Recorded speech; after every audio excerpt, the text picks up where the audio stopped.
Ladies and gentlemen, boys and girls, children of all ages, it is July 30th, and we're going to start off as we always do on a positive note.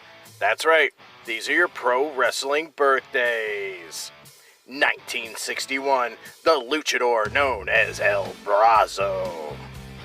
1997, AEW's Marco Stunt. Of course, on the flip side of that coin, your pro wrestling deaths for July 30th. 2008, Alfonso Dantes. Alright, enough of the sad stuff. It's time to get to the meat and potatoes. That's right, these are your pro wrestling history highlights for July 30th.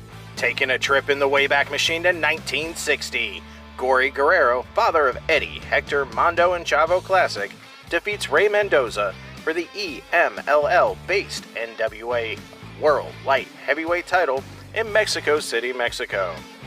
4 years later, in 1964, Fred Curry defeats Tito Canerin in Austin, Texas for the Texas Junior Heavyweight title.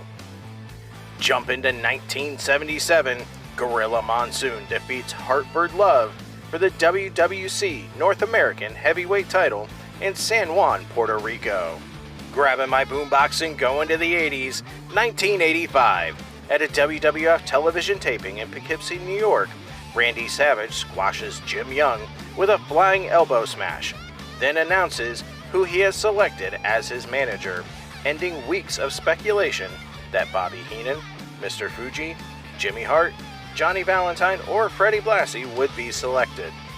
Savage's choice making her WWF debut was Miss Elizabeth, who had previously worked in ICW as an announcer, although that was not mentioned on WWF TV, and neither was the fact that Elizabeth was Savage's wife.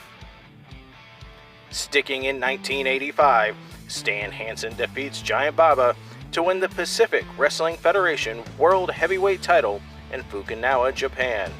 This ended Baba's fourth and final run with the title. Leaping all the way to 1999, Curtis Comes Home, a benefit card to raise money for Brian Hildebrand, referee Mark Curtis of Smoky Mountain Wrestling and WCW fame, who was battling stomach cancer, was held at the Ice Gardens in Rochester, Pennsylvania. The card saw participation of WCW, WWF, and ECW wrestlers and raised over $30,000 for Hildebrand, who continued to fight the disease until his passing on September 8th, 1999. The main event saw Chris Benoit, Dean Malenko, and Shane Douglas, the original ECW triple threat, to defeat Tim Horner, Tracy Smothers, and Chris Candido with Tammy Sytch. Those were your super short but sweet pro wrestling history highlights for July 30th. I'm the Eclectic Gentleman, Stephen Watts, and we'll see you tomorrow.